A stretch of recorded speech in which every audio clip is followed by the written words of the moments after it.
just help people gain all the rewards of Ramadan, things that you should do, things you should not do. So there's a scene. My producer is one of the best. He made me do a scene where I'll say this, no, and then do's and don'ts. Do's and don'ts, but in silent, and so we'll be doing very many ideas. Now watch. How you doing, Mariam? Fine, thank Published you. author. How's our book doing? It's doing well. It's doing well, actually. They kicked me out of Amazon, so I'm trying to get back on. Oh, what What happened? do they What mean? happened? My publisher, I know something don't happen, but hopefully I'm trying to get back on. Oh, okay. Anyways, how you doing? I'm fine, thank you. So yesterday, the most amazing thing happened to me. At 6 p.m., I fell asleep. And I did not wake up till 5 a.m. this morning. No. It's been years. Oh, my I wake up goodness. at 3:30, 3 o'clock every day. Ask anyone that knows me. Oh, my I've been finding it goodness. hard to sleep. I don't know what happened yesterday. I did not wake up until 5 a.m. from 6 p.m. Wow, that's a Your husband blessing. kept calling. I saw so many missed calls from my husband. He was like, when he finally spoke this morning, he was like, what happened? I'm like, I don't know. I slept. Oh, my God, God, that's thank good. you. Congratulations. Honestly. Thank That's a you. testimony. Thank you. Can't you hear how for you. calm Yes, my you're just voice is calm, today? like you're Zen. Zen mode. Please, nobody should bring Nigerian wahala to me today. You're at a fair level. Oh, no. Fantastic. Yeah. So nothing happening in my. You're good. As usual. It's just like kids. They did that. They did the challenge of what does your mom say or something like that. Your mom says, "Oh goodness." Okay, Mommy says, Mommy what you says did. we did that challenge yesterday. I've not posted it, but I was just like laughing. The things they say, I say. I was just laughing, but I can't wait to post it. It's really interesting. Guess what? All right, let's go on a short break now. When we come back, we go through the front pages of the paper. Stay with us. We'll be right back.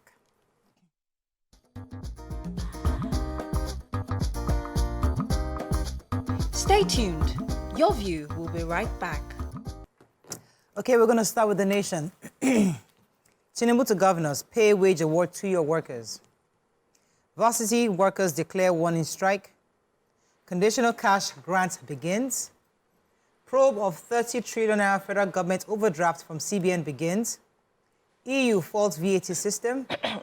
Padding claim, senators put Ningi on the fire. UK bars foreign health workers from bringing dependents. And UBA plans $100 million lift for businesses. Okay, which story? Major headline. So President Bola Ahmed Tinubu spoke yesterday in Minna, the Niger State capital, where he inaugurated Governor Umaru Bago's massive agricultural program. He also laid the foundation for a terminal building at the airport, which was renamed after him. And he said there that payment of wage award to workers by state governments will bring relief to a cross-section of Nigerians. And he was challenging the governors to, take that path in collaboration with the federal government as part of the efforts to alleviate the economic reforms and the pains, that Nigerians are going through. And we know that following the petrol subsidy, the federal government had initiated the payment of 35,000 naira monthly wage award to its workers for 6 months, which has been paid already for 5 months. They said some states have started paying, some have been paying 25,000, others are paying 10,000, but majority of the states are not paying at all, in spite of, the large flows they received recently from, the Federation account. They said usually they used to receive about 650 billion to 850 billion, but recently they got over 1.1 trillion. And because of that, they must have changed to pay the wage award to workers, which will help them alleviate the sufferings that everybody's going through at the moment.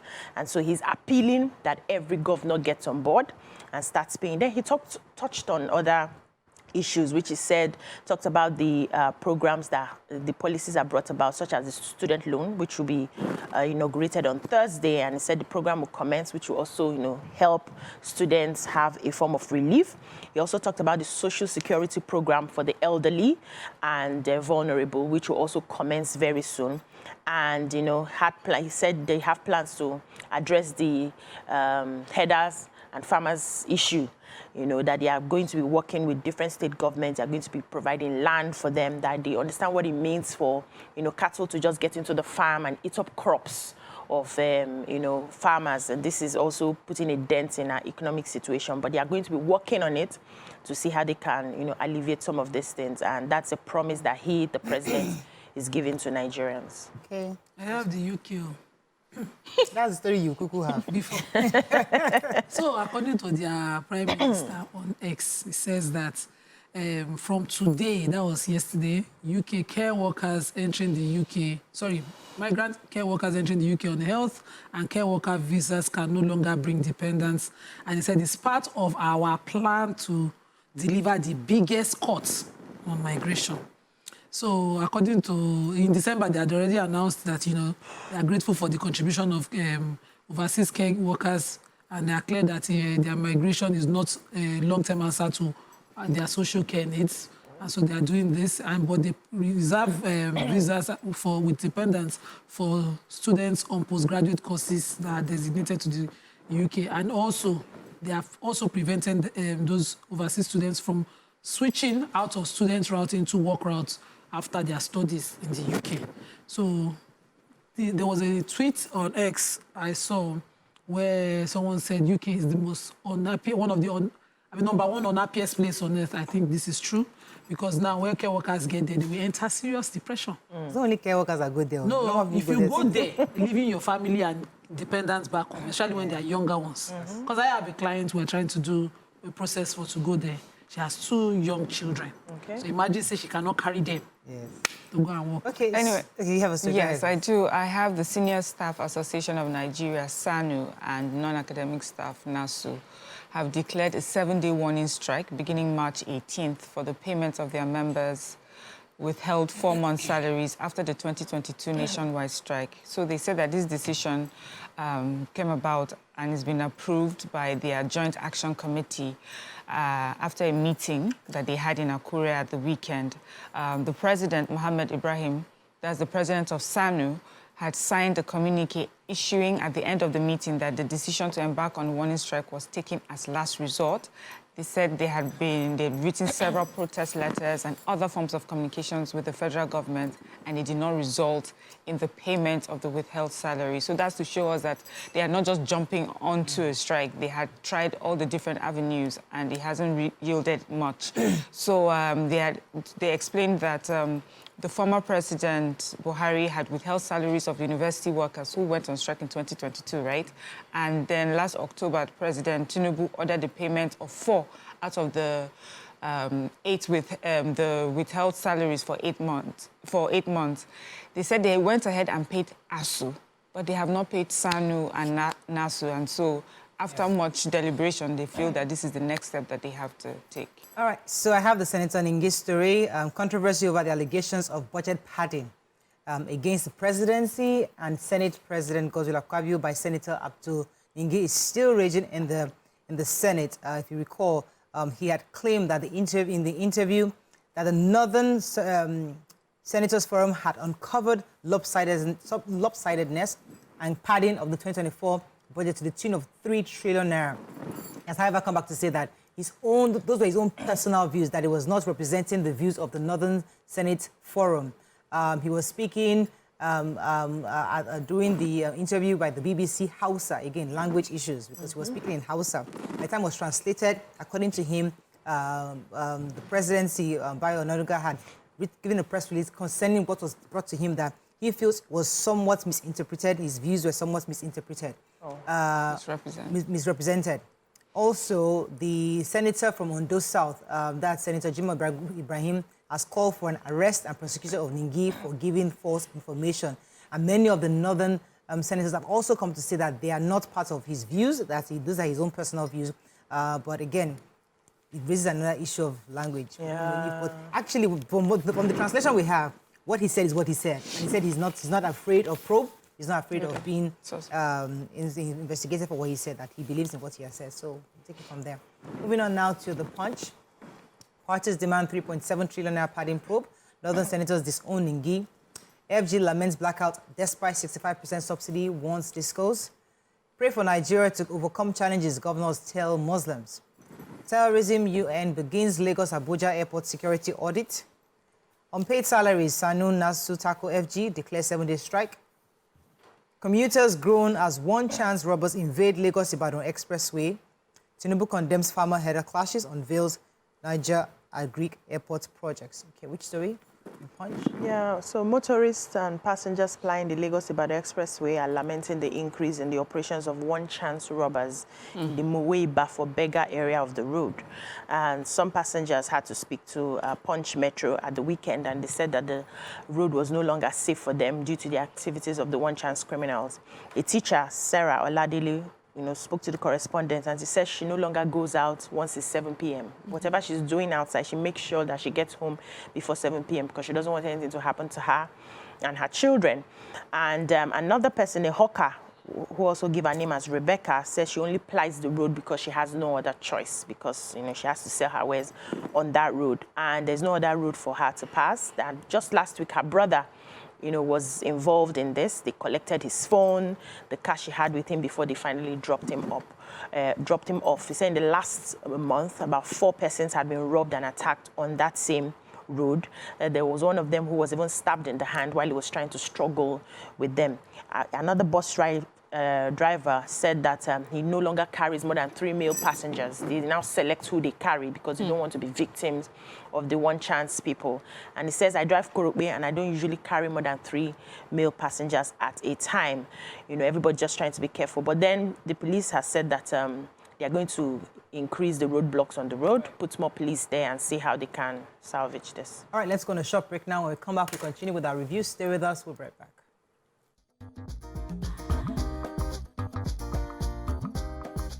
Stay tuned. Your View will be right back.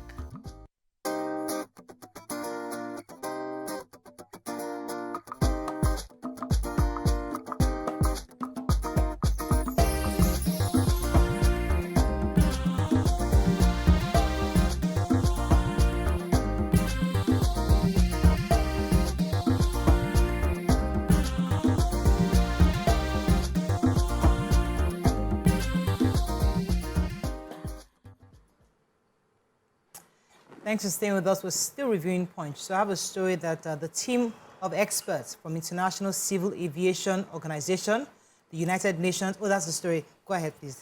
You started.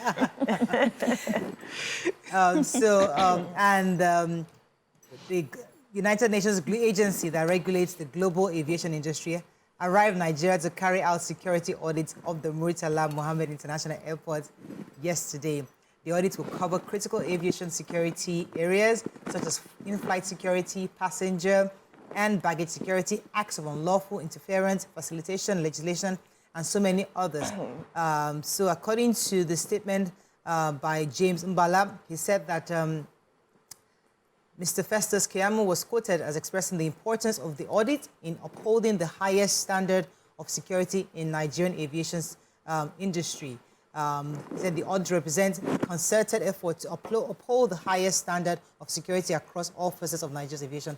This is a good news because many have been worried about the issues of stowaways, late flights, the fact that customers are never compensated for the delayed flights, and even security across the drugs. NDLA is constantly moving people. So these are important audits that we need to move that sector forward.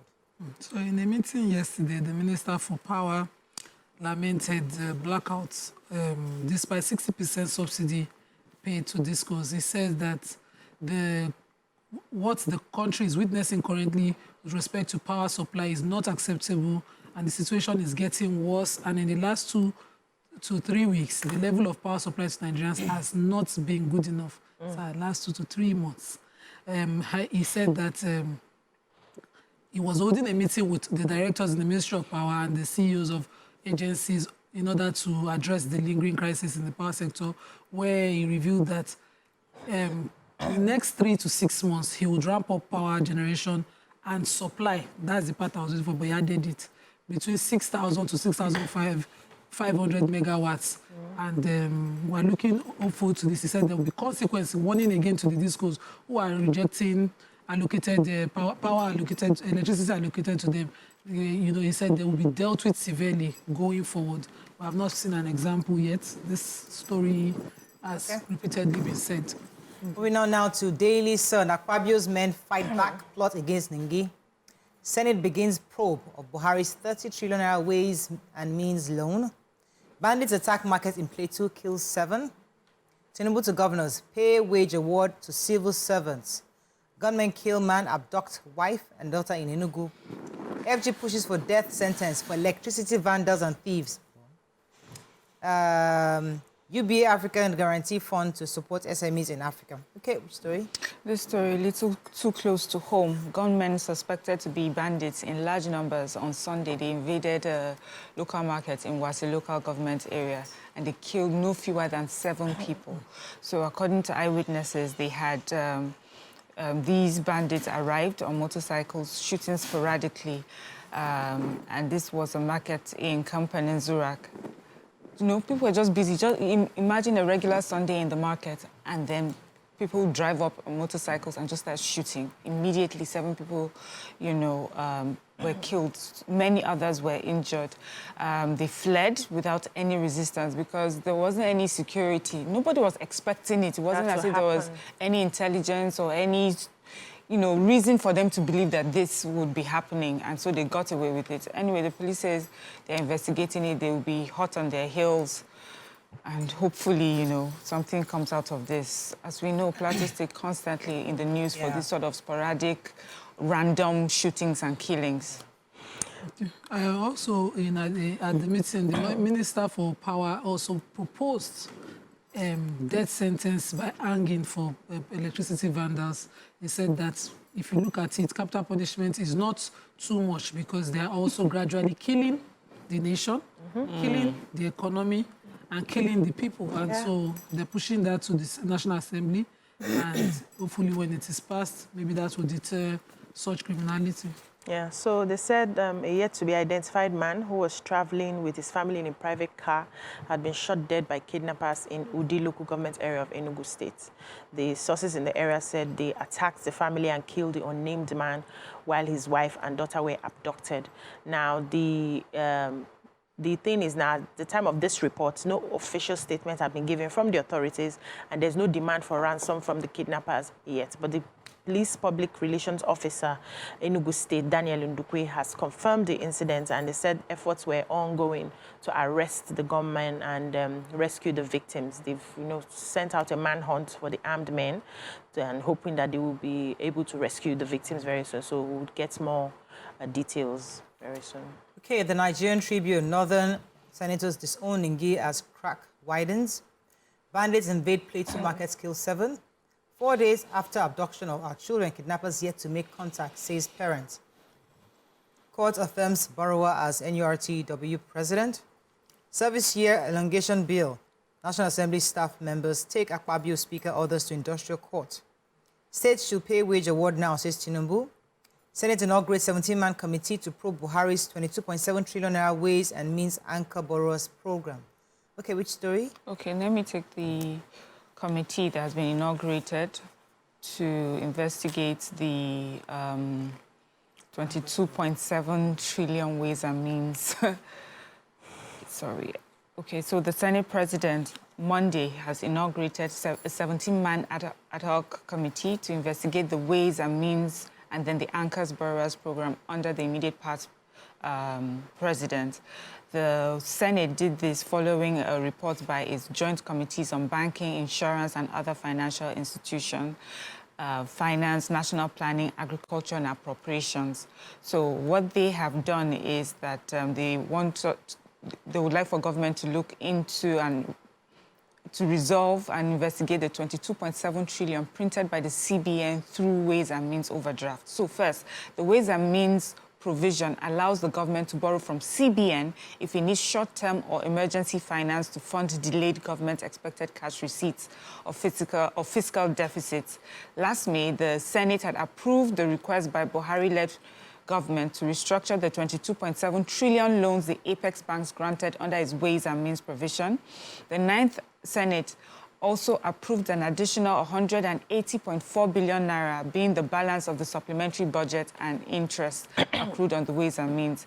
Anyway, the reason they're, one of the reasons they're investigating it is because, the current Minister of Finance and coordinating Minister of the Economy, Wale Edun, had also attributed our present hyperinflation to the reckless printing of money without productivity under the immediate past government. So we're going to see where this money went, what it was used for, and, because and then the impact on the economy. So we'll be watching this closely to see how this turns out. Yeah, so this report says 4 days after the abduction of over 287 school children from Kuriga, Chikun local government area of Kaduna State, some parents are saying that this abduction had left a big scar in their hearts. They said the community shares a border with Gwari local government area, and it has been in the center of the storm since the kidnapping and banditry started in that area. So a parent identified as Yau Nasiri Kuriga had an interview and said over 10 prominent kidnap cases had happened in that area, and the recent kidnapping of over 200 minors have really left the community devastated. They said they are at a loss, they do not know where to start from. Even now that Ramadan has started, a lot of them have not been able to perform their sahur, which is eating in the morning, and some of them have not even eaten since Friday that this event happened. And they said they've been waiting, the hoodlums have not communicated to them, that normally you are not able to really make calls from the area, you have to climb the hill to do that. They've been holding their phones for over 24 hours waiting for, the hoodlums to tell them, what to do, and they have not received that. That also many of the children who were part of the incident but likely did not go with them have been struggling to sleep. A lot of them have not been able to sleep, and only one child had finally escaped and come home. And they said this happened with the villagers, not even outsiders. That everyone that was kidnapped were indigenes of the town, and this has been going on for for quite a while now. Our hearts really go out to them, and I would like to see what the government is doing to see how they can rescue these minors. It is sad indeed. Moving on quickly now to Vanguard. Let's find a story of not taking sub-regional forces working to destabilize Nigeria's presidency. Energy crisis AFG orders NERC to revoke licenses of non-performing discos. Edo Guba stakeholders seek urgent resolution of Obaseki and Shebu feud. Ramadan, Abbas, governors, Obi, others urge unity prayers for Nigerians. Okay. Any story? Who has the energy crisis? Yes, I don't have the energy. I have the major headline. So they said the special advisor to the president on media and publicity at Jury, Ngelele, has alleged that some sub-regional forces were actively conspiring against the stability of the country. During, he had an interview in TVC late Sunday, and he said the federal government is responding to the conspiracy of these sub-regional forces, and now he had to, remind us of the latest kidnapping events that happened. He said last Thursday, bandits abducted no fewer than 287 pupils from primary and secondary school at Kuriga community in Chikun local government. He also said they abducted some Tasangaya students at Gidan Bakuso in Gada local government area of Sokoto State. And they said that particular school combines Islamic and Western education, but that the president is working tirelessly to secure all parts of the country. They also have, a nod from the U.S. government that they're going to be supporting. They are providing, U.S. is going to be providing assistance to see how they can release these children that have been abducted from the schools, Kaduna School and the other school. And a lot of people are also calling on the president to do something about this. There's this a group of experts from financial crimes drawn from Anglophone member states of the Economic of West African States, ECOWAS, and they are saying that they are going to be finding out people who are laundering money for terrorism. That's what they're going to do in, carrying out this fight as well. They said there was a day that some bandits demanded 40 trillion ransom for 16 abducted Kaduna students. And, they are going to find how this money just moves around. Maybe when they follow the money, they'll be able to find these people. Afenifere is also calling on the federal government to do something, secure the nation, find a way to release these children. Every group is just speaking up. Okay. We have to wrap up. Just one more story. Just the follow-up of the electricity meeting with the minister yesterday. So he also mandated NERC, that's NEC, to withdraw licenses of non-performing discos, not just for rejecting electricity allocated, but for performance now. And he talked about how year-on-year power generation dropped by 21%, and in March 2024, from 4,000 megawatts, he dropped to 3,475 megawatts, and he declared the many problems, which is one of them, electricity asset theft. And so I'm waiting to see NERC take action. I think that story to sometime last week, so it's still the same taking story. Repeatedly. We had a meeting yesterday and everything again. Okay, that is all we can take on this segment. When we come back, move on to our next segment. Stay with us. We'll be right back.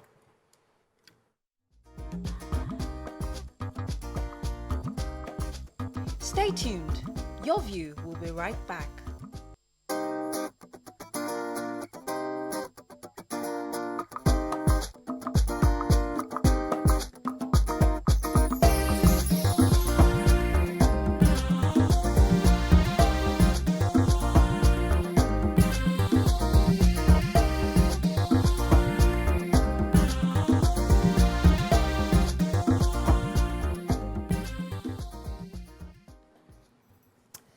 Thanks for staying with us.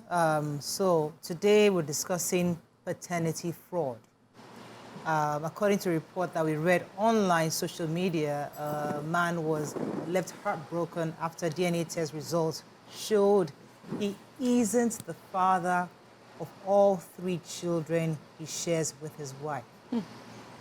When would this paternity fraud issue come to an end in our society? Is there any justification for paternity fraud? Can it be prevented? Can it be spotted very much earlier to avoid heartbreaks?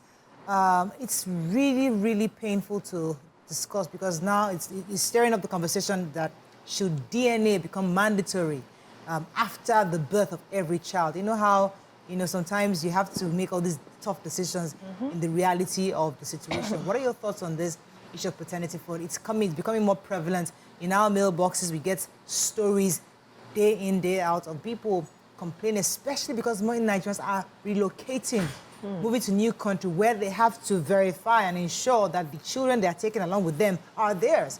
So these are tests that are becoming a prerequisite for you to travel.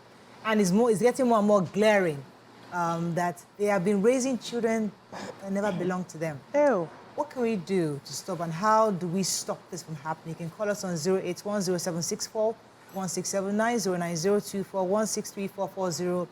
You can also tweet to us at TVC Connect. Please hashtag YourViewtvc so we can read your tweets. Ladies, we have discussed this several times before in the past, but the reason why we're bringing it up again, because it's like it's not abating. People are still finding out these stories. Women are still taking these kind of decisions. Men are feeling hurt and dejected because they have spent their resources, their emotional investment in these children that don't belong to them. What are your thoughts on this? The story we have is that, let me even refer to the story that we have specifically. So in this story, according to the report, it says DNA results of all 3 children, none of them are his. So he has a 9-year-old, he has a 6-year-old, and a 4-year-old. The man is completely broken. This is from Nimrod page. So Nimrod shared this story. He said his wife's response was that he works too hard, and she drops her phone. She has not been responding to their calls. Ladies, it's International Women's Month. Yeah. And as we are celebrating women, we must also talk to ourselves where we are goofy. Yeah, go ahead. Yes. So for me, this is really goof, right? And this is not, there's some kind of goof you goof that when family members come to plead on your behalf, they would hold 1 or 2 good things that you have done and say, forgive, now it happens, to err is human, to forgive is divine. They will be quoting all of those. But the fact that you did not even mix one for him was just where I went to. These 3. You had 3. And it was not stated that probably he was aware he had an issue, maybe a fertility issue, or you've been trying to get pregnant, he refused to go to the hospital with you, blah, blah, blah, blah, blah. There was nothing to even hold that. This is what I did, though. This was the part I played when we were having this issue. He refused to join me. He refused to do this. I had to sort there's nothing for you to even explain. The fact that she's not even taking her call means that there is nothing to hold by, to even say, okay, let us apologize on this. Yeah, no remorse. It just happened and she had moved on. I think it's wickedness in the highest order, and we must call ourselves and tell ourselves the truth. I do not agree that you would have to mix children, but even in that mixing, no. That's really sad. Translate now. Exactly. Did you get it? You got it now. Didn't get it. You give her one to take console. To console him, you didn't even dash him 1 out of 3. No, that's wickedness. Now, this issue of You know, with new realities, laws are made in every society. And that's why laws came in the first place, to help regulate human beings who, if you leave them, will behave in their basic nature, which is like animals, where, you know, when you get into the forest, the dog is everywhere with everybody. There's no, I think it's the lion and the lioness that are more even coordinated, that the lion does not go chasing after every lioness he sees. They have more, they behave like humans in that, where you have your own partner and then you guard the territory. But the other animals, I think they just mingle around, and that's the base of our human nature.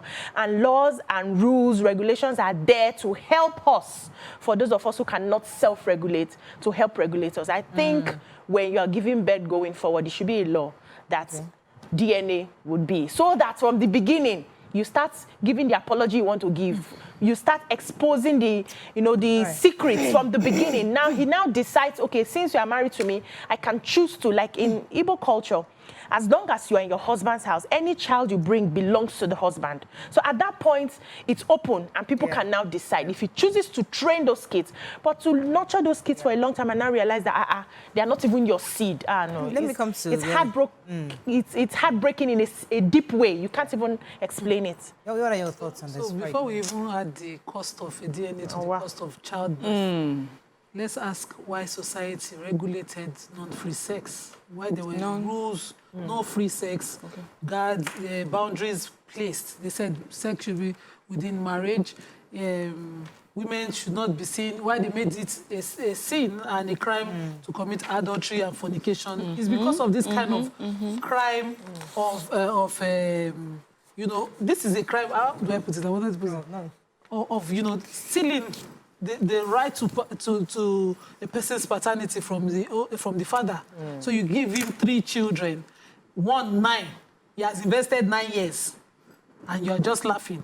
Then we can also find the real father sitting somewhere saying, I did not give you permission to give my child to someone else. So avoid that confusion is why there are rules. But we came on and said that's not how people do it, and we said, freedom of mind, freedom of this, if premarital sex is okay, you know. We excuse everything until that, but we remove it, we gave it flowery names, and we're here now asking to add the cost of childbirth, DNA to the cost of childbirth. Okay. That's the only thing. All right. Mariam, what are your thoughts? Yeah, because we have spoken about paternity fraud many times, I think everybody knows exactly how we feel. Yeah. It's, you know, it's so unfair. But it's not a modern reality. It has always been there. The reality, what is modern, is that we now have technology that can show us that this is happening. There have been many stories, you know, when we hear stories of old time, if a man can have a child, the mother-in-law will get her other son to make sure that, you know, so this has always happened.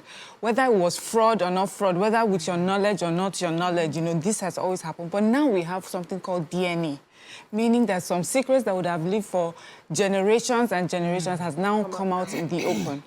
And now we have to find ways to protect people.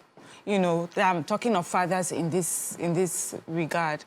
Are the fathers willing? You know, some people, you know, all the times I've spoken about this, I've spoken to a few people. Some people say, I don't want to know. I've raised the child to a certain age. I don't want to know. That's just your business, you know. As far as I'm concerned, these are my children. I don't want to go about digging some truths. But as we know, you're trying to travel, hospital, something will come up, and then you find out. The truth will dig you out. Yes. So making it compulsory, I think it should just be the prerogative of the father if it's something he would like to know from the very beginning. You know, I'm not talking here about the moral, so let nobody think I'm trying to justify it. Morally, we already know there's no excuse. I don't feel that there's any excuse for it or justification, except if it's if it's something that's been agreed by both parties. But now we have, for me, the question is, are fathers willing, really, do they want to know? Are there many fathers that want to know, or is this something that just hits them? And when you know, okay, now that I know, what is the next step to do? But most people have heard to say, if they're adult children, please don't rock the boat. Whenever we talk about this topic of paternity fraud, you know, I think of the question, who is an empowered woman? And the reason why that question comes to mind is that when you say women empowerment, what exactly do we mean? Because an empowered woman no matter what situation she is in her life, should be empowered enough to take a decision. If it's either your husband is unable to do the needful in the room, you can say, okay, I married you, and you're unable to perform here. I'm done with this. We can't have children. I want to leave. But because sometimes we're not empowered enough to move, you just stay there and try to pretend and find a way to help the situation by getting pregnant outside because you know your husband cannot perform. That's one. As an empowered woman, if you feel that your husband, for whatever reason, is not interested in, maybe you're the second wife, he already has children, he's not interested in having children, and you just want kids, you can make a decision to leave. But many of us are not empowered enough, even in our mind, to leave. So for a woman to have 3 children, now there's some wicked people, though. There's some wicked women, they just say, you know, I don't care, I don't like this man, I'll get pregnant somewhere else. But there's some other women who want to leave, but society has not empowered them enough to move. So they will rather help the situation and have children from different people, so that society says, oh, she's still married with this person. So my question, therefore, is, could this be a result of the fact that women are not truly empowered? Because if you want to copy the Oyinbo people, if we are copying them at all, they can say, you know what, you are unable to have children for me, I'm leaving. I don't care how many years we've done. Even they commit fraud. Of course, they'd have the fraud. They are in society. Yeah. I'm just saying that there's enough empowerment for a woman to objectively make a decision. But here, we just society. So I think I get what you're saying. So if it happens abroad, because there are options for you, you know, then it's obviously fraud completely. Because if it was about, I want to have a child, or your society provides you options for you to, you know, move on with your life and do. But here, you're saying society doesn't really give us option. So you find yourself in a marriage and they're looking for a baby. They don't care the man will refuse to follow you to hospital. We've heard that now. Yeah. Does not want to know anything. Just make sure you give birth to children for me. And then the woman now takes it upon herself to go look for a baby. Secondly, we have this spiritual thing. We've heard it so many times. We've discussed it here. You go to a spiritual man who says his own spiritual whatever through the instrument. Yes, will bring you this baby. And then you have the baby. You do a DNA test. Native doctor. Let's say both of you went to this spiritual father, and you now do a DNA test, and it shows that the spiritual father is the father. Native doctor. You know, so there are just many things. I understand that there are many things, but I personally believe that as a woman, you know, for yourself, for your own dignity, it's not something you should do, you should participate in. Because in the end, you're the one that suffers it. The consequences always falls on you. By the time it comes out in the open, the man is just likely to say that I am as surprised as the rest. How is she suffering it, Mariam? No, she has 3 children. 1, 9, 1, 6, 1, 3. They blame. And she's happy. They blame. Okay, she told me, okay, I goofed. Okay, I got somebody else. But they are my children. This one pass goof. You know, I use goof and I was like, goof. Local language now. That's why I use goof. If I call English, goof is English. Goof is English. But the point I'm trying to make is that who really loses? Yes, the man loses, but the woman obviously doesn't lose. This is a committed, hardworking man that she even blamed for overworking. Now, when you talked about the empowered woman, I was just remembering a story that was shared as a child about women from a particular region, 3 of them. So in this setting, they live in houses where they co-share. Yeah. And the women will cross from here to here and have sex and cross back like that. And yes, they were crossing and birthing children. And at each naming, so you just see a woman just leave her room, and she lives in this room for 9 months and gives birth and does a naming and comes back here. I don't want to mention Okay, I know. And comes back here after she has had the child and leave the child here. Yes. And they asked her why. She said, because the child is his. Let him take care of it. But I'm married to him. So she came here for him to feed her and birth his child and leave the child and come by herself, giving the child to the wrong person. And so I was like, what audacity? They said, no. And I remember this thing as old as time in that community. It was surrogacy. No, this one is not surrogacy. Those people that used to say it. So they allowed women. And I thought it was impossible. But that woman is an empowered woman that can cross and born and carry pregnancy and come back. So she went to go and help somebody. No, she did not help. She had illegal sex.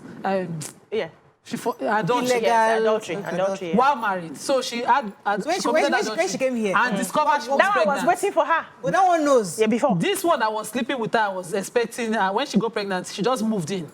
So this one was... So the 2 men know. The men were now fighting, wondering. She said, don't worry. When she was 9 months gone, she born here and left him. and come Came back back. with the husband. I was like, what audacity. This Nigeria. Yes. So when I was hearing that gist, I was So confused. the woman is she get chest. So you go and leave your husband's house. Where me I'm from, Yeah. the one that they even used to cane is better. In my own place, you'll be ostracized and shamed. So women do not have the audacity to they will cuckoo plant the child on the innocent man. But this community, they have empowered their women. The woman can carry I mistakenly slept with Daddy A. So I'm going to Daddy A's house. I should be there 9 months, So born give this birth, pikin. and leave the baby for Daddy A. Then come back to Daddy B that, I made a mistake. That was So it's an acceptable cultural yes. thing. Okay, we're going to go on. So there's no fraud there. So, There's no fraud there. so that's where I It's want empowered that's woman. one I want this conversation to go. How do we graduate from it being a fraud to being an acceptable culture in certain ways? The way men get away with it. In what circumstances can it become something that is acceptable? That's the next conversation. Stay with us, we'll be right back.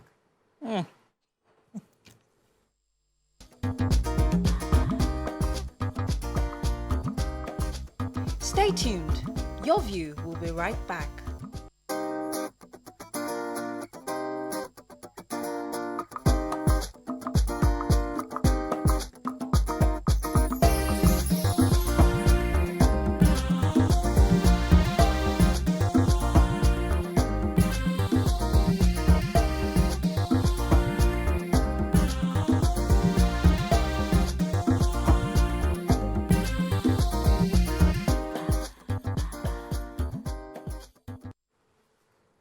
Thanks for staying with us. All right, so we're still discussing paternity fraud. And the angle we're taking it from is because it's International Women's Month and we're celebrating women and also we're trying to understand women better. And because this paternity fraud has become prevalent, we're trying to learn from each other, according to what Nima was saying earlier, that it's not today. And I think Mariam also alluded to the fact that it's been happening for years. I also know family members that I know that they have children from different places. Mixing children. There are even family members that will say, this person is not this person's child. That person is not, and I'm wondering what is going on here. There's always that conversation. So, but we all pretend as if it's not there and we just move on. Yeah. But society, modern day social media is bringing these conversations to the fore. Yeah. So how can it be done so that it doesn't become an immoral act, but an acceptable... It's an immoral It's an immoral act. Yes. It's an immoral It's act. an immoral act. Let me take that back. It's an immoral act. Yes. But how can it be done such that all the adults involved are aware and it's not a fraud? It's where everybody understands what's going on. Can I even add, I think, we're talking about making DNA mandatory. Yes. So if it's something that's already been agreed by the partners, should you now enforce DNA on them? So that's why I'm saying it may not be mandatory because there are different situations that bring about these things. Yeah. So Let me pause you first. I want to hear what I have a caller. Good morning. Hi, you're from Lagos Island. You're live. Yes, good morning. Good morning. Yes. So I just want to chip into your discussion. Yes. In Lagos then, we have mothers that would have had children for their husband, maybe like 2 or 3. They will go to another man to have like 2 or 3 and come back again. And come back again to the former husband to start having children again. And it was the norm. The Yoruba will say, things like that. So it has been something that has been happening before.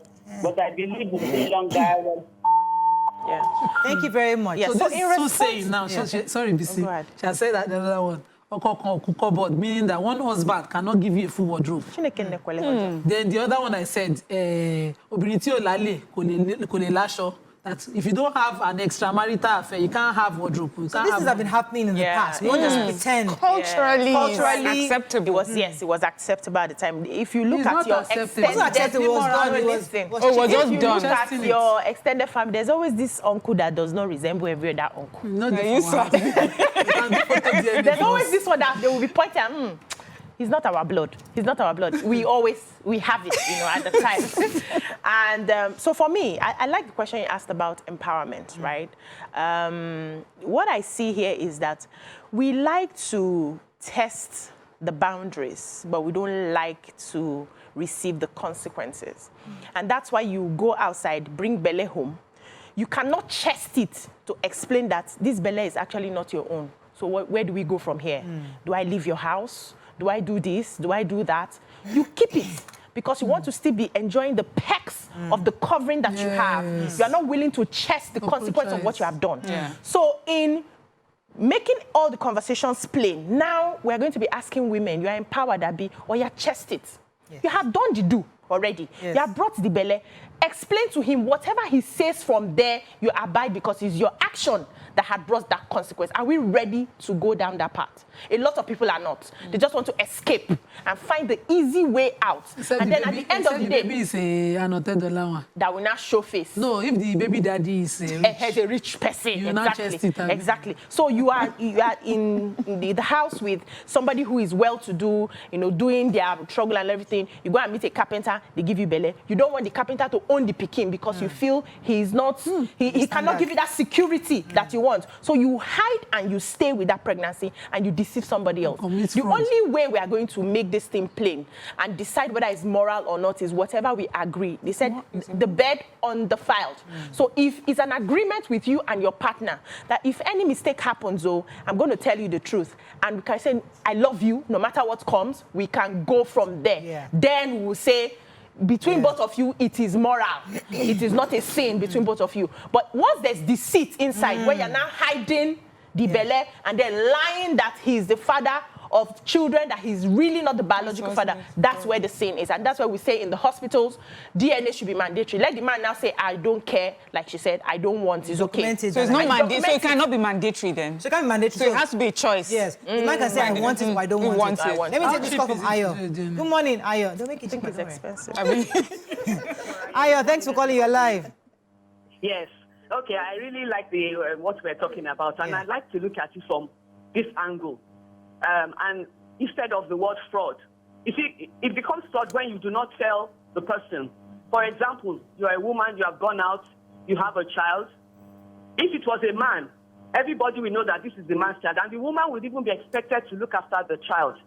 It is understandable. It is culturally accepted.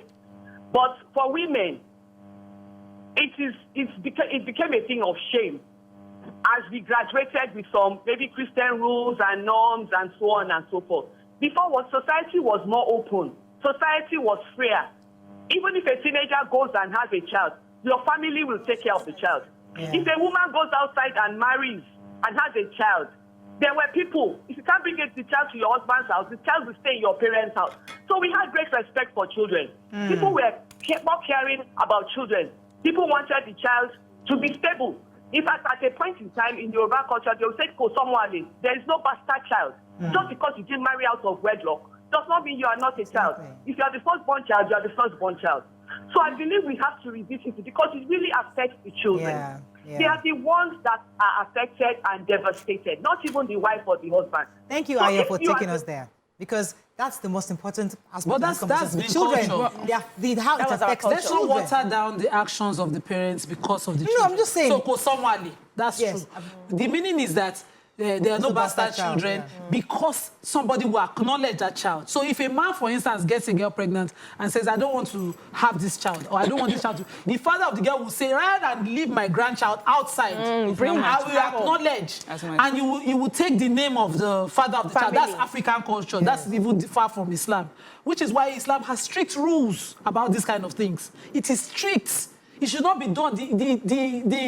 The proceeds of the lawyers, the heirs of a person is so important, bloodline, name, everything, that they don't joke with it. So in Africa, culturally, I've seen neighbors who will say, no, rather my child stay in the cold, unnamed, unowned, I will name the child to give dignity back to the child. But it doesn't make the actions of the mother or father better, right or wrong. It is immoral, it is wrong in every way we look at it. And so the conversation we're having here is that paternity fraud. Because when a man looks out and looks for his child, when a woman deliberately plants that child somewhere else, that sin itself is too big a fraud, it's too big a fraud. We can't even just, let's not bring the children into the question here. It's the actions of everybody and the consequence of it on those people that we're discussing now. Well said, well said. Let me take this call. Good morning, you're live. Good morning, Morayo. Emi, my name is Kemi. Yes, I'm calling from Ikorodu. Yes. I want us to look at this from another angle. I want to suggest that any DNA that should be done from the hospital immediately the woman gives birth. I had an experience in 2003. I had a son. I knew my baby was a boy from the scan I had. But that same night I had him, a woman also had a girl, the same time, and we bear the same name. The good thing was that our children didn't weigh the same whatever they weighed them during birth. Then the next morning, I had my own 2 CS. She too had 2 CS. They brought her baby to me because they were bearing the same name on their tag. I saw the baby. I knew this wasn't my baby because my baby wasn't chubby from the scan I saw. But the nurses and the matrons that morning, this thing I'm telling you happened in a general hospital. I will not mention the name. They kept on saying, "Is your baby? Shebo Moeni, is your baby." I said, "This is not my baby. My baby is a boy." They kept on saying, "No, this is a girl, a chubby girl. You should be happy." They took my boy to the woman in question. I don't know if they wanted a boy in their family, because immediately she started trying to breastfeed the baby.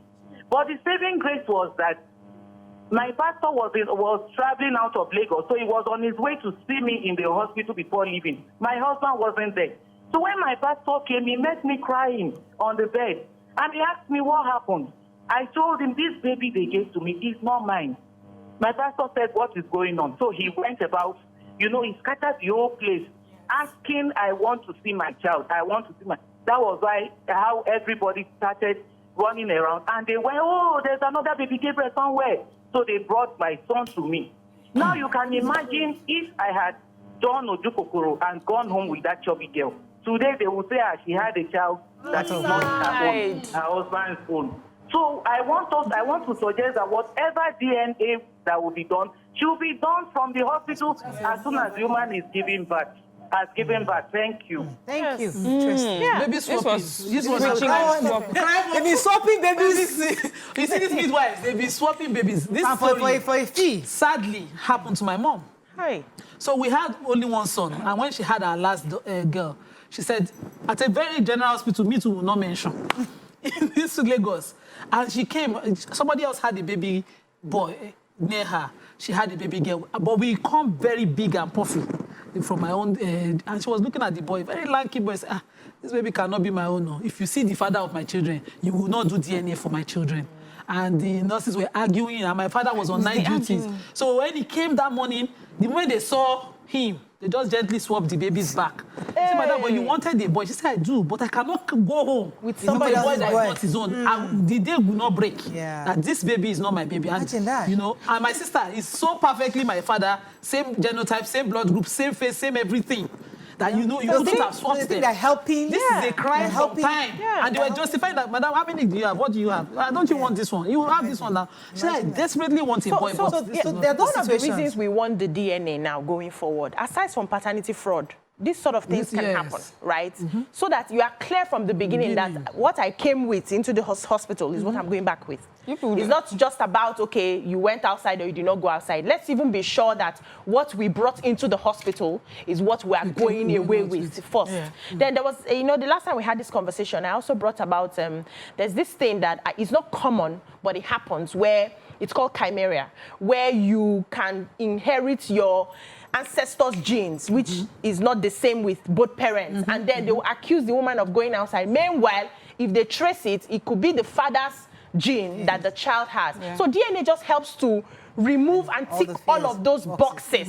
Now we are left with the But in this kind of case, 3 children. 9, 6, and this one. So I was going to say that, paternity fraud is very different from switching of babies. Yes, and for me, this is a whole different conversation. Already, I cannot even imagine that educated nurses are arguing with somebody who is with somebody and saying, "This is your child, this is your child," and trying to force another child on you.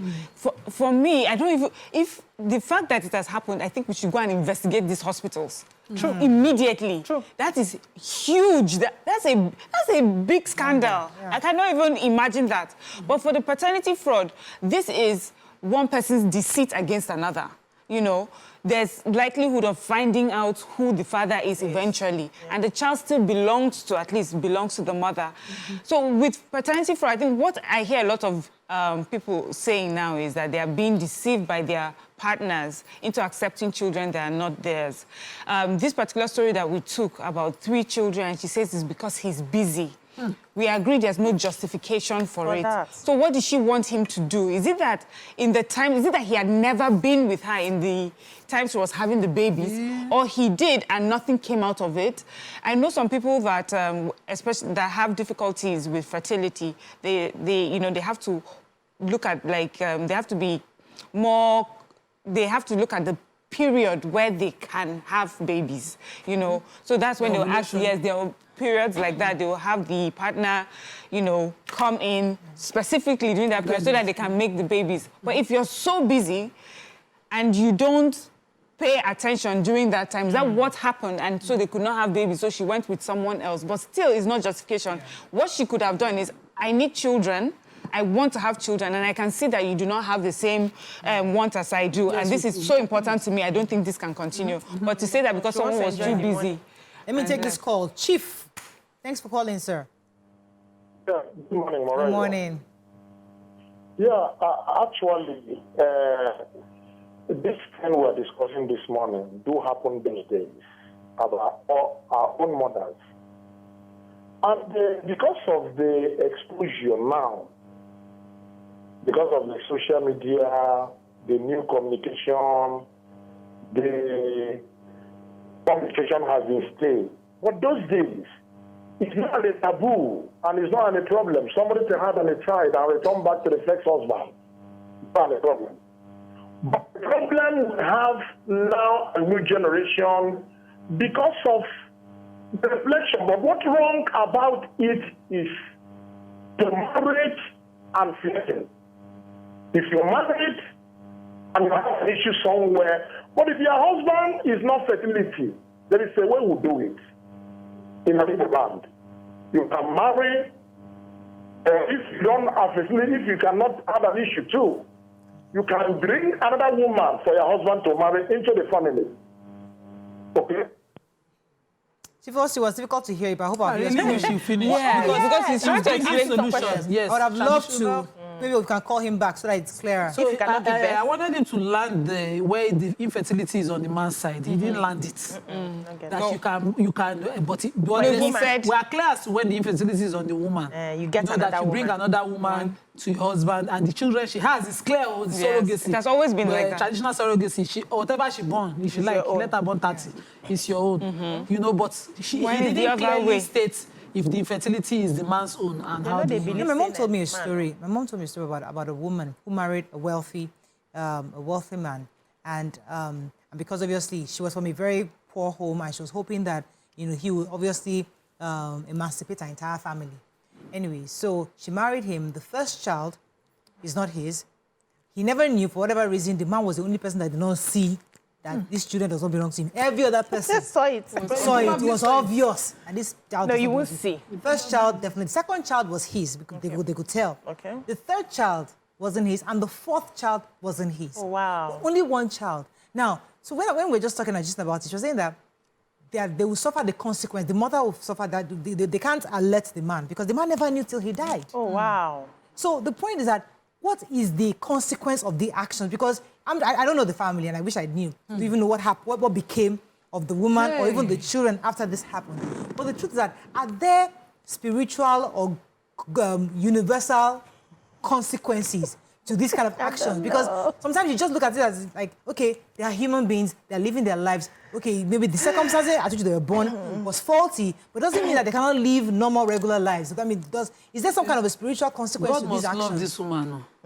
That the man never found out till later. The man never found out till later. And that it's possible the man knew or pretended. Yes. Pretended not that to. did not have parents like some this popular artist father that we asking the wife for DNA. For DNA. Because the drama of this is just unending for some women.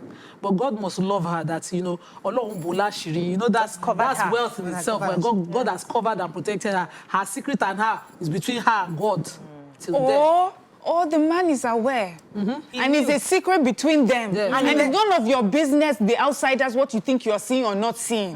We already know what's happening, and we're going to pretend to the world we don't know. There's a particular story also that someone had told me, that this, couple, But every time, all her children always looked a bit Shua Arab. Okay. And they had a Shua Arab driver. Hey, whoa. It says it was obvious that the children looked like they were mixed. But it had never come up. It has never been a problem. You know, some people have even tried to, from sideways, to say something, and they have gotten a tongue lashing from the husband. So sometimes you think you're outside there judging. You don't know what people are doing in their marriages. The agreements that they have decided that they are going to keep. Their secrets that they do. We need to be careful. Yeah. So that's one. That's why this talk of DNA, whether it should be mandatory or not, you will find out that there are some men that will insist that they don't want it. Because, as you said, traditionally, how have men dealt with infertility when it's on their own side? You know, there's this thing about men not wanting it to be a big story out there. As long as my wife is pregnant, she's giving birth now. Come and ask me in my room whether I'm the one that's, you know. But this Morayo's there's something I wanted to say. One child, if you can make it, Wait, one. there's something I don't know how to say it. Is it Kadara or something? But Destiny. Destiny. Karma. Okay, so the karma, because there's a point of the fact that if the man knows and in his heart of hearts has judged and cursed the woman, I will be with you in the same house because I don't want societal judgment. But in my heart of hearts, and God and curses the wife. And even the children, in his mind, he never says it out, and then he dies. So is it possible that the curse would be effective on the wife and the children because he knows what happened, he has chosen not to fight it and left the fight to God. And God will be the one to fight for him because he knows that I have raised these children. I'm just telling you. Yeah, we can't speak for God. I'm just saying No, I understand. how the society can look at it. We can't speak for God, but there are principles. Principles of life, yes. And there's also customs. So where I'm from, certain families will say, if you bring a bastard to this house, that's what they usually say, pardon my English, to this house, cursing the women. In fact, when they are doing burials, they pray for you like cursing. No? It's you that know whether you want to say amen. I'm telling you, where I'm from, what we see, it will tell you to just do better. They will call you, you will kneel down, the matriarch of the house will be looking at you. Sometimes it's the patriarch. Because your work takes you overseas a lot of times, can you keep body? And you'll be like, hey, say we want to pray. Then they'll start praying. If you bring this and this, you at some point, amen will not come again. You will, because yes, and they enshrine it as their family principles. Yes, so family the women culture. know better not to try. You don't even want to test it because it takes generation to find out. You don't want to sit down in your old age and be thinking, that Baba's curse is fooling me. You don't want that. So there are families. I know some that they will tell us. They used to tell us from my own mother's side that if you try to have premarital sex, you will be childless. Yeah. And my mother used to emphasize it till we later found out that doesn't work it didn't work. But she used to say it happened. Or you'll be in an unhappy marriage. You were to remain chaste till you approach till a man asks for your hand. So families like that, I want to believe that they have different rules and principles that they apply in their I want homes. to know which curses go to the men who go outside and bring children. There are curses now. The women Which too one? curse. What are the curses? You go outside. Women will go naked and go. I remember that somebody that went naked. You want to go outside. If you did Wait, let me ask you. After the curse, what happened to the children? You know they see them. Not be the children. I don't know. You know they see them. What will happen? You know they see them. What will happen? So women also curse. Women, that's why in some families where they have sense, when a woman is that hot, they will be guarding her tongue. Some will even shame her from talking. And so you see women will just sit down, and sometimes you say, Kuku, talk now, let's know what's inside your mind. Because when you go into the corners of your corner, you make you and God, you now go to God the way God made you. We have to wrap up. Let me pause you for a second. I have a call. I'll come to you. Good morning, Michael, I believe. Yes, Michael. Go ahead. Good morning, Ms. Morales.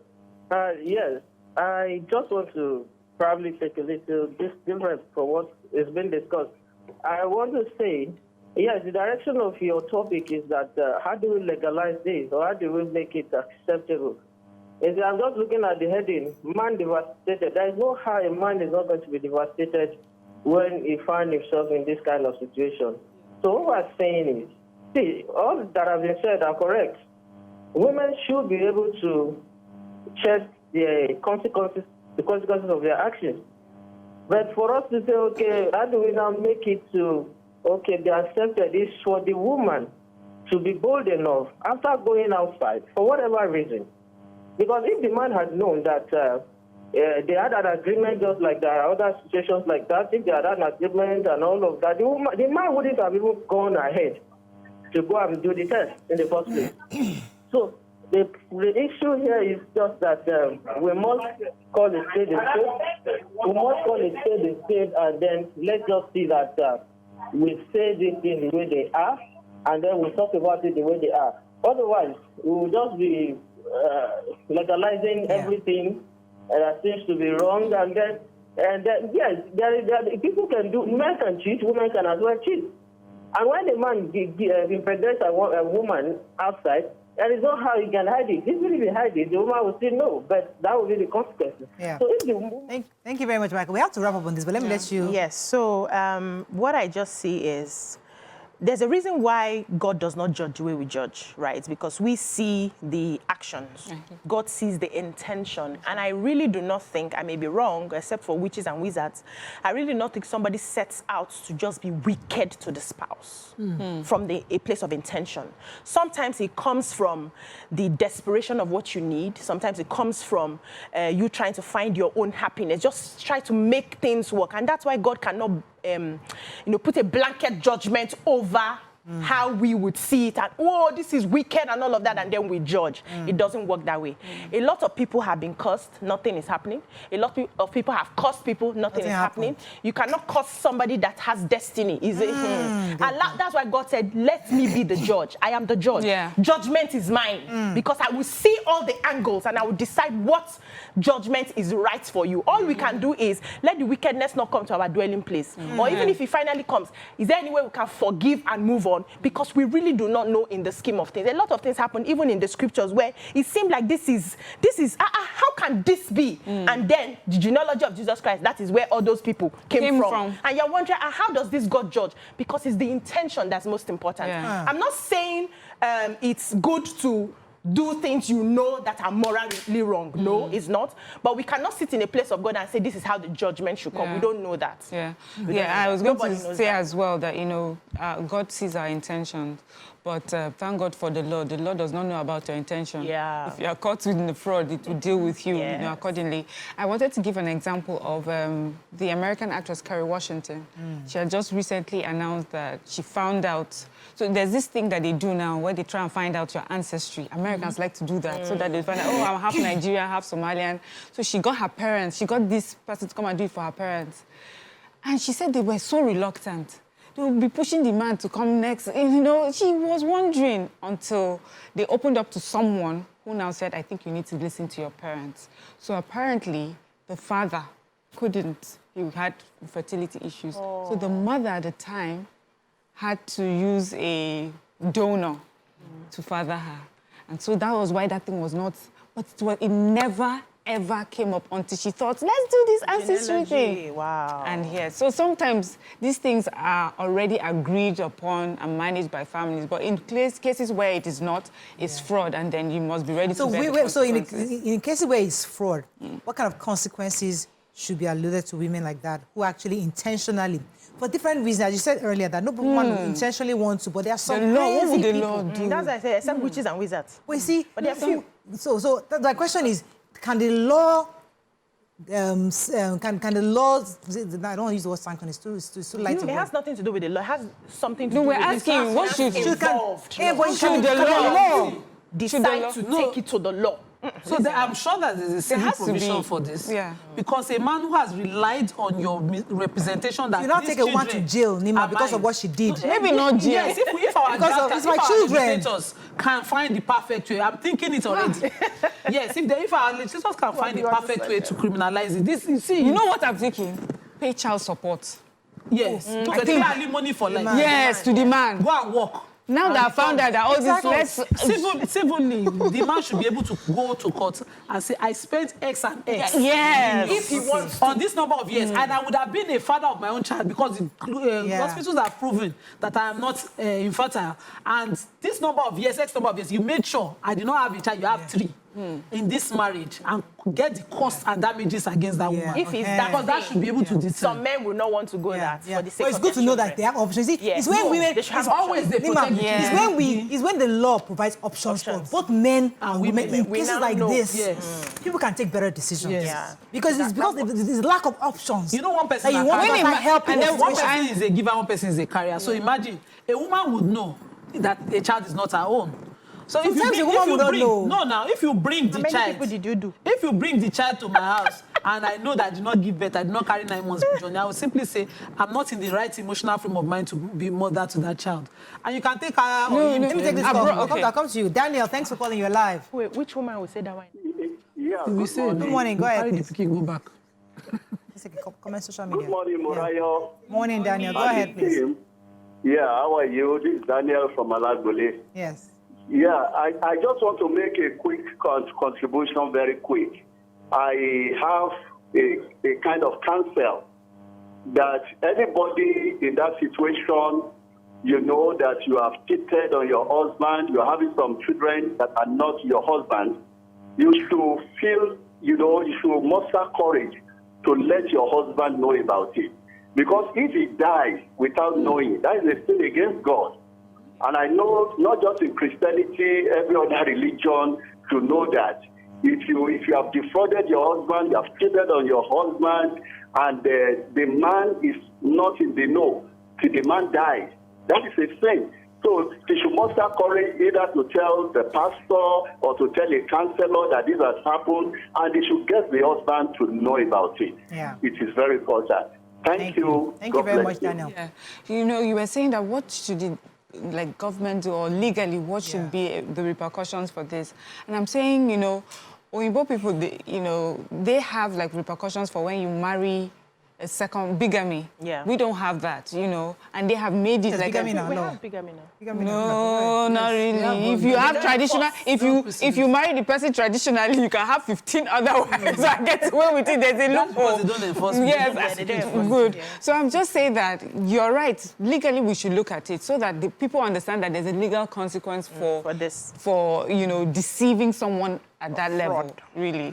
But like Nigerian ways, now we'll always find a way When around family it. comes in. Yeah, go ahead. TMS says, how can you justify paternity fraud by exploring the angle of normalizing it?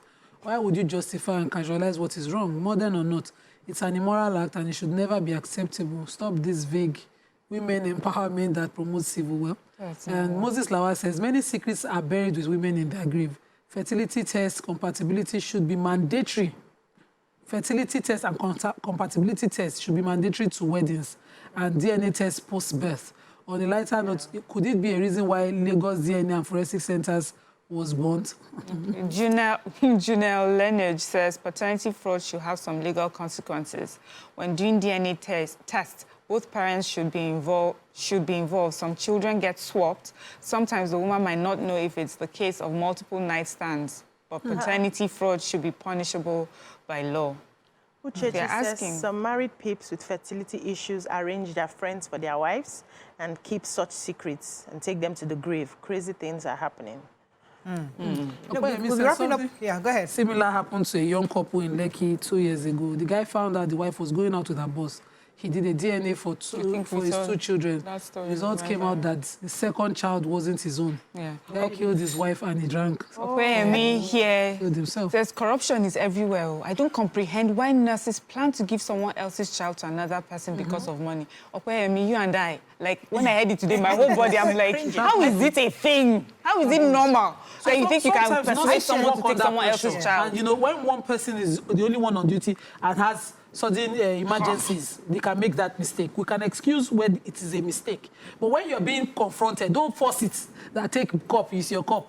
If I say the child doesn't look like my own, you have to do the due diligence. Immediately. DNA. They know that can be overwhelmed. But I when told you the want story. somebody to join you in the labor room, they will say no. Yeah, I told you about I told you about They will my say no. brother's General friend. hospitals, they don't allow family members. Family members, yeah. You know, It's wrong. I told you about a story. Just last year, my brother was having to do with a friend who found out in South Africa that his 2 daughters, who are now almost 30, over 30, Were not his. And he raised them. He left their mother in the US. He went with the kids.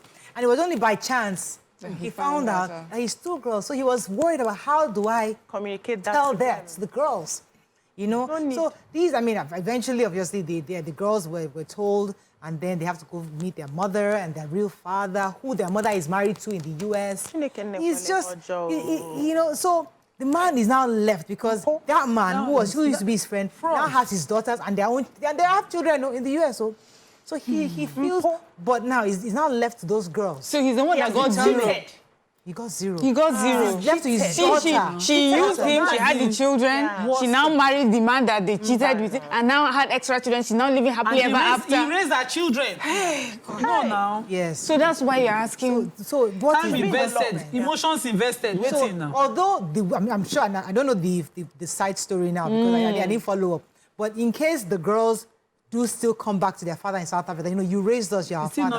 But would this still hit that, okay, these are my kids? Not at all. He has been cheated out of it. He has been cheated out of life. He spent how many years of his life raising people that were not his. And, you know, they are in the Obodo Yibo, if he's here, they will invoke, as long as we are together, I married you, these children are mine, and nobody can contest it. That's a culture that they have here. Then the children will now the children are also in their 30s, so I'm sure they too. No, the culture still holds, so it still holds. Okay, we have to wrap up. I think that's all we can take. But again, paternity fraud is fraud, no matter how you want to paint it. Exactly. It's fraud. It's wrong on both sides, and I think it's important for us to find real legal consequences for these actions, because if we don't do that, it will continue to happen. And it's not new. We've always had it. It's just that now social media has brought it more to the fore. But going forward, I think it's important for us to make open this conversation so more people can come out to own up to their mistakes or things that they've done intentionally. That's all we can take on this segment. We'll come back on to our segment on kidney. Stay with us. We'll be right back. Healthy kidneys.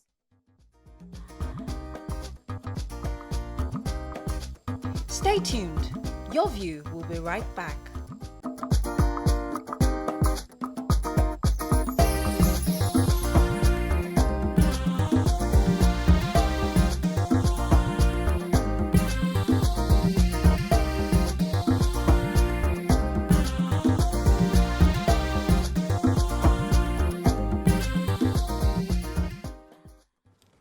Thanks for staying with us. March 14th is World Kidney Day, and it is a day set aside to raise awareness of the importance of our kidneys.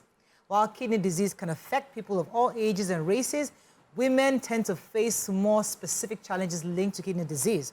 The risk of developing chronic kidney disease, CKD, is at least at a high in women as it is men, and maybe even higher. Now, joining us on the show is a consultant physician, nephrologist, kidney specialist, and head of dialysis at the Federal Medical Center, Ibutimeta, Dr.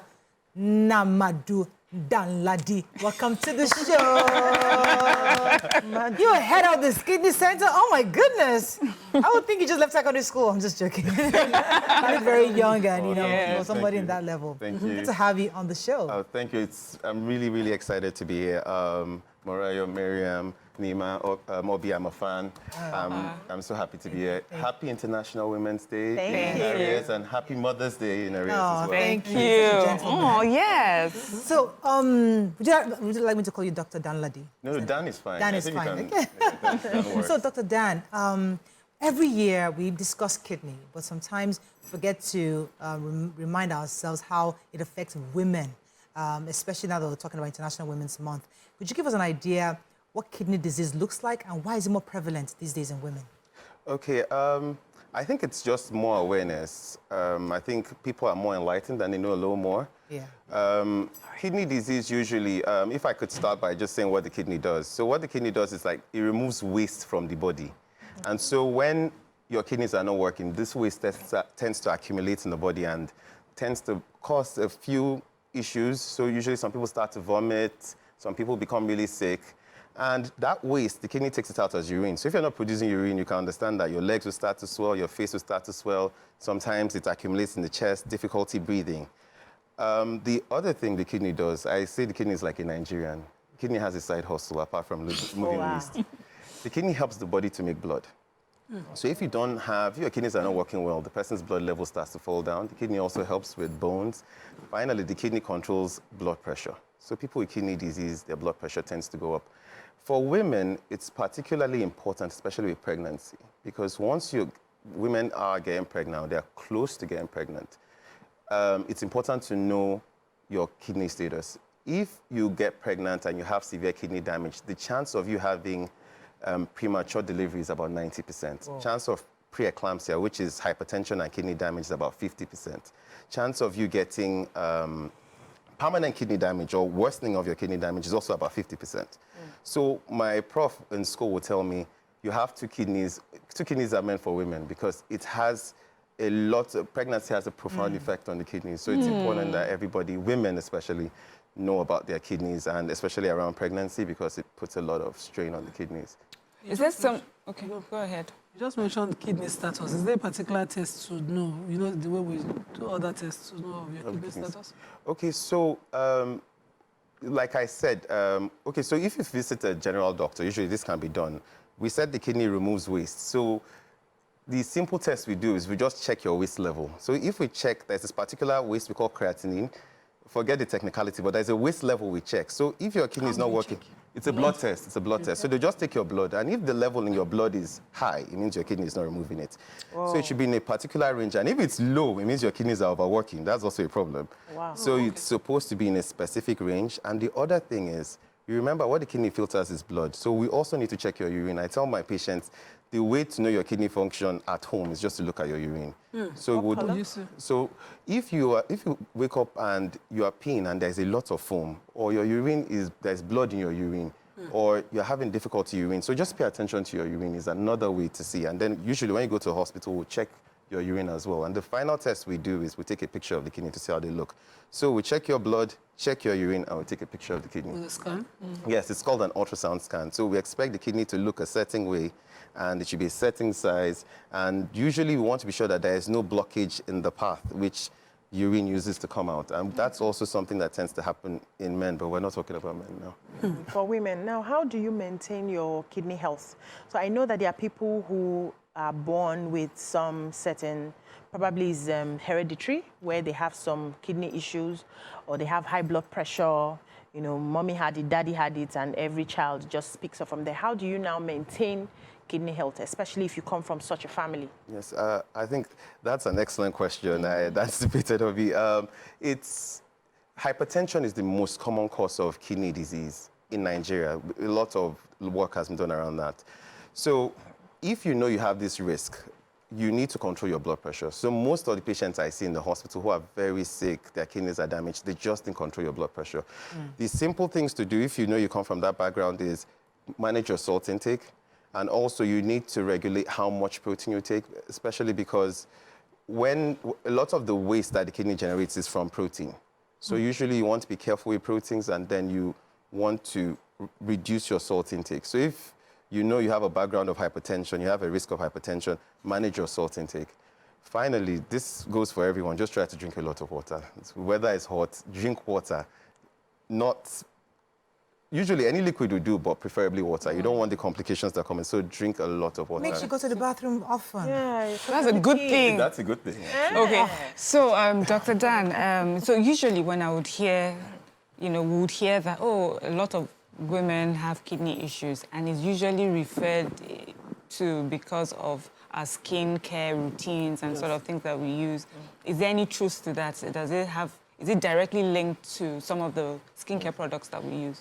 Yes, especially those ones that are not approved. Some of those skincare products tend to have heavy metals and things that are toxic to the kidneys.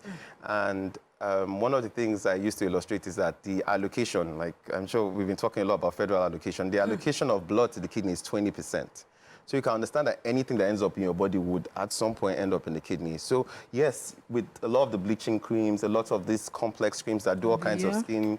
So I would usually recommend it should be NAFDAC approved, or at least it should be a Dermatology Association approved, because those things have toxins that may affect the kidneys as well. So if you're going to use the skincare products, just read the label. If it's doesn't have the necessary approvals, just be careful about it. You talked about proteins earlier, and I was worried because part of my own diet is just, I eat not too much carbs. I mean, Okay. but I have more of proteins and vegetables. Okay. So people in those kind of, it helps in weight loss, just reduce your carbs. How does that affect, will that affect my kidney in future, or I should be careful? Okay, so for you, if you don't have any background illness, so your kidneys are just fine, I don't think it should be too much of a problem. Okay. So yes, you can take your proteins, but usually if a large protein load is not usually recommended for your kidney. Protein. Yeah, so if you're taking, in Nigeria generally we don't even eat enough protein. So I'm pretty sure you're not eating, I'm sure you're not having a full steak every other day. So you are probably not taking a lot of protein. But it's people who are eating one whole chicken and taking a lot of suya. Yeah, and all one that. person I am. that does it too. That's the diet now. So initially we're not like that, but because of the diet, Yes, we had to move more to protein. Can I say, since we're talking about this diet, so a lot of people, this keto diet actually, and we know that many doctors have an issue with that because they believe that you're taking too much protein. But what I understand about keto diet is that you take moderate amounts of protein. Exactly. Especially because it really came from America where they would eat like a whole steak. But for a Nigerian, you're more likely to be eating moderate protein than an American who are used to eating. So just to put that out there. Yes, I totally agree with that. So I guess our diet is deprived. Yeah. So I think... Is the poverty thing it's costlier to buy chicken? No. We just eat carbs more Yes, we in just this eat part of carbs the more, world. yes. So let's talk about the things we take in, because many of us live in communities where we inhale quite a lot of fumes, toxins, and all that. How do these things affect our kidneys, or does it even affect it at all? Because there was a time a commissioner came on our show was talking about certain communities are very toxic in the kind of waste companies let out in those areas, and they're inhaling these things. So how does what we inhale affect our kidney? So it's, I think it comes back to the allocations of the kidney. So literally, if you notice, most of the illnesses that affect kidneys, the top two will be hypertension and diabetes. So things that affect your general well-being will usually end up affecting your kidneys. So for inhalants, it's especially fumes and heavy metals, those things never really leave your system. They just go and sit down there, and then by that, they end up being toxic to your kidney. But in terms of, they're more toxic to your lungs, but it's more of a long-term effect that can affect your kidneys. Interesting. Some pills for those who are hypertensive. Some of these pills that they give them, don't they have some effect? Because I have someone that has been hypertensive for a while. Perfect kidneys, I assume, because urine and passing physics is normal for the person, and there's so much pills that they get weak. What's possible connection can this, the tablets to control blood pressure be on a person? Okay, so the all medications have side effects. And a lot of times when someone's blood pressure is not controlled, once you start to control it, the person's body has gotten used to receiving blood or working at that level. Once the person's blood pressure starts to come down, they start to feel weak. But the other possibility is that the person's blood pressure is coming too low. So that's another reason why patients that are on antihypertensive tend to feel weak. But other than that, all drugs have side effects. But antihypertensives, most of them, at least the ones that are on the market, are very safe. They've gone through several years of research. It takes about 10 to 15 years to get a drug from when it is made to all the research to say it is safe to use. So most of them are. Now, can kidney issues be corrected? Okay, so there are two types of kidney illnesses, and that's why our World Kidney Day is important, because we have what we call the acute kidney injury, and we have what we call the chronic kidney disease. With acute, it's usually reversible. So if someone has a kidney problem and we catch it early, we usually can reverse it. But usually if it lasts too long, then it causes CKD or chronic damage to the kidney, in which the kidney is damaged and then the kidney function never returns. So it's really important that people check and then they know these things so we can pick up these illnesses early, and so we catch them when we can really do something about it. Once the kidney is damaged, it is damaged. Wow. Yeah, so that's my next question would be, at what stage should you, or what age should you start checking to just make sure that your kidney is functioning properly? So I think the risk usually gets higher from, and then there are different illnesses that cut across different age groups. So, but usually I think people should start getting more aware of their health Usually once you get to 20, I think everybody should start becoming aware of their health. Usually since hypertension is the main culprit, usually that's around 40, but by 40 you should start knowing all your numbers. You should know your blood pressure, know your blood sugar, know all those things. Okay. But usually 40 for most, but 20, I think you start being aware, you start knowing the things about your health, especially women. From There's a lot of 20, things by you know. that time, we don't have sense. So there's a family right now, probably that a family member is trying to consider giving their kidney to a loved one, and family is worried about how would he function with one kidney. Could you give us an understanding, some kind of insight into a situation of somebody who has one kidney? Can they function effectively, and what are the consequences of offering your kidney to a friend who needs it? Okay, so for patients who have permanent kidney damage, the treatment essentially would be you either do dialysis, if your kidney is severely damaged and literally gone, you either do dialysis permanently or you need to get a transplant. And what we advocate for is a transplant. Now, we don't even need for you to function, you don't even need up to half a kidney. So by the time someone is coming to the hospital and their kidneys are failing, it means both kidneys are totally gone.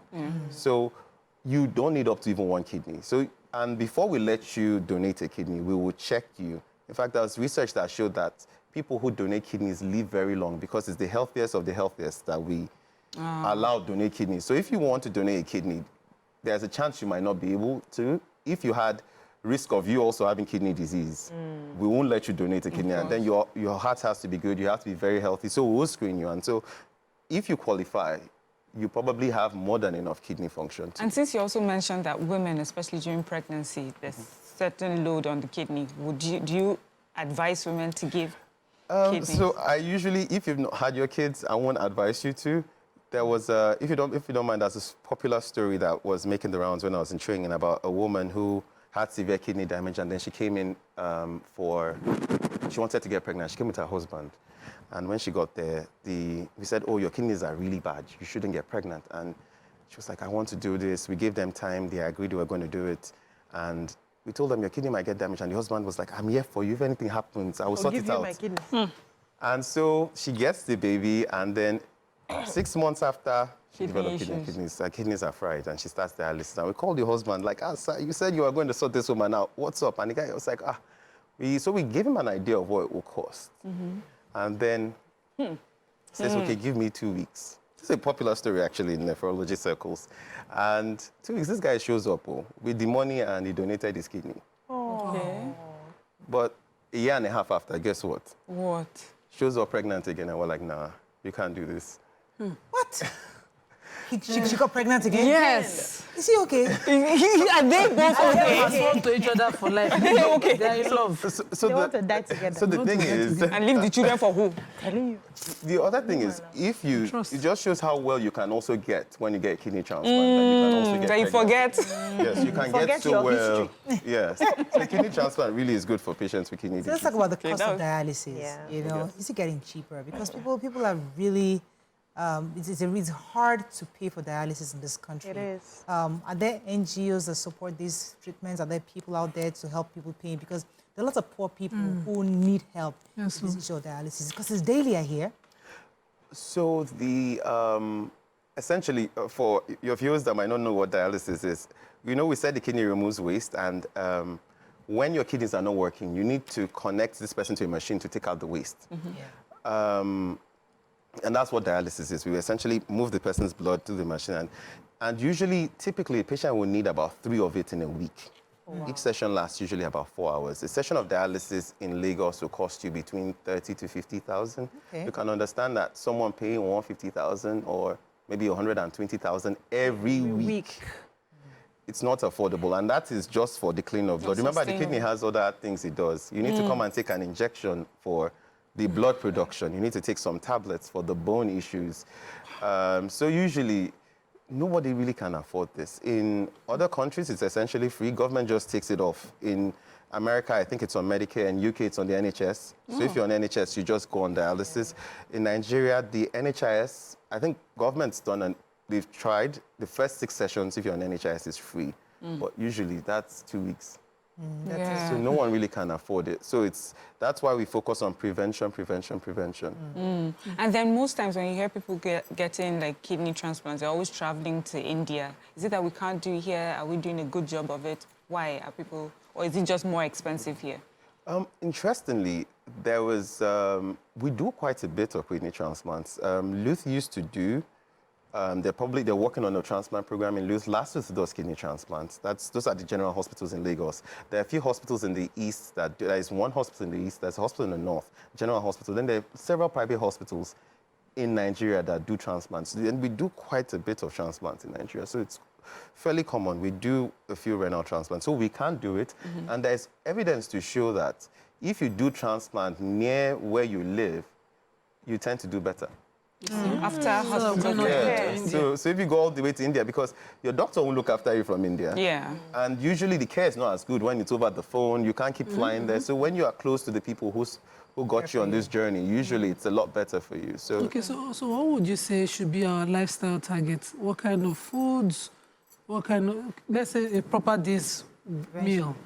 What should Lifestyle. who's predisposed to genetically or something? So like Moria said, I think generally most things are safe, but I think we should cut down on fizzy drinks. You want to reduce salt for kidney disease. One of the things we reduce the amount of salt. I tell my patients is, if the food tastes very, very good, no, you need salt.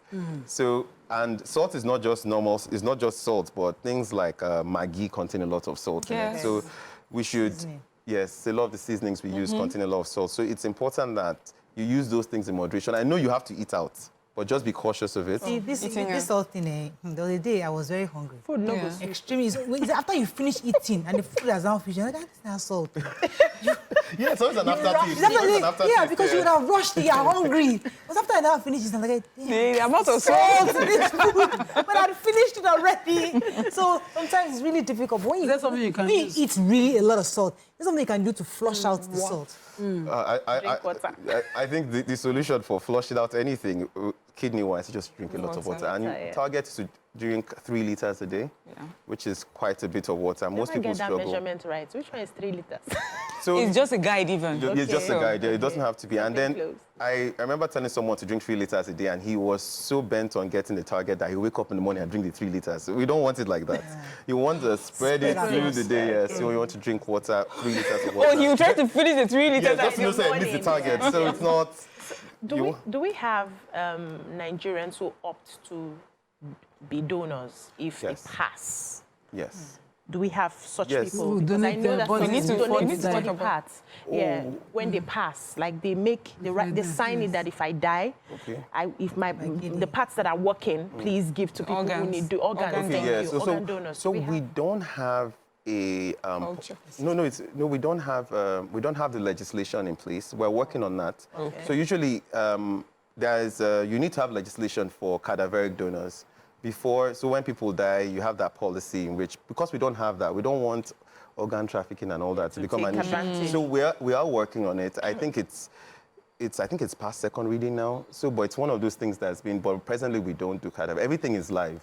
We don't do anything cadaveric. Okay, as head of Federal Medical Center in Ibutimeta, just give us some insights to when people come into the clinic, the kind of stories you hear of people, family, traditions, cultures, religion, that stops people from getting the adequate medical service they require. You know, people come with all sorts of stories. Maybe if we learn from you, we can know how to change and rethink, reorientate people's minds on the perceptions they have of getting proper healthcare. I think one of the things is people think healthcare is expensive. The other one, they feel you go to a general hospital, you're going to die. And the main reason is because by the time patients come to us, we're at tertiary institutions. So what happens is the person has gone to so many, and when the smaller institutions can't manage, the patient is usually very sick by the time they get to us. But I can tell you for free that I think Federal Medical Center, not because I work there, but I think it's literally the best or one of the best hospitals in Lagos. I think it would be nice if you guys could cover us one of these days. We have an IVF center in the making. We have multiple, we have like the most recent dialysis machines. We have a robust renal unit. We're also developing a different type of dialysis that's going to be cheaper for our patients. We have everything. We have an ICU. I have a friend who's been waiting for the fruit of the womb for years. And recently she had a child. She had two daughters. And I went to visit her. And of course, in my Nigerian thinking, so when did you travel? When did you come back? She's like, I did everything in Nigeria. Wow. IVF, the whole works, the children, everything start Done to here. finish was Wow. done here. She never even gave it travel abroad. And I was so really impressed with that. She was proud of the fact that everything was done in Nigeria. So just to buttress what you said, that we do have good medical service. hands. People that come IVF, we here. have been doing IVF since. But people do come here for medical tourism, but we Yeah. pretend as if we don't do that. Lots of Nigerians come over here for medical tourism. And I've used the Epitometa. What do you make hospital. of it? Oh, fantastic. My son has dental, whatever, so his dentist is at the Oh, Epitometa. thank I you, also thank you. tour And it. Nima as well. I visit it a lot. I Yeah. have a relative working there. And then I saw structurally, the infrastructurally, you're doing Yes. good Yes. as Yes. well. Looking We have better. 247 lights. Oh, no, you should come, but we have gone past that. We have So I want to 247 get lights. braces. I should just come to you Yes, people. we would So go. we have for me, sold oh. Federal Medical Center. Center, yes. So you one of those those returnees, or have you born, raised, and went to school here in Nigeria, or? Okay, I was hoping that question will come up. So I've done a bit of. So I did secondary school at King's College, and then I schooled in Ghana, and then I came back to Nigeria for residency, and then I've done some training abroad, and that also lets me know that it also lets us know that the reason why our doctors can move out easily is because our training is that good and our doctors are that good. And because when I got there and I'm like, it's the same thing. Yeah. Just that they have more infrastructure, they can order more tests, they're literally free, but it's the same treatment you get. But So you're Africa trained. We're proud of you. proud We of like, you. we Thank you. just want She has moved it from Nigeria to Africa. trained. Yeah, people. Yeah, so we're proud of that. But I'm happy that we have good hands doctors. here. We always say it. Yeah. The reason why you are taking them is because they are good. They didn't have a foundation here. You won't take them. Yes. But thank you very much for Thank you, being here. thank We you so really Dr. much. appreciate Dan. Thank you so much. it. Dan Ladi. I mean, I like Dan Ladi. You know, we're trying to protect. I mean, it's born on The Sunday. N is silent, so it's Madu. Madu, yes. Somewhere else. Are you married? Are you married? Doctor, are you married? Yes, I am. How many kids you have? None yet. Oh, but she's like, you can just, you look like a very cute doctor, you know, that would She wanted to matchmake you. match you with somebody. But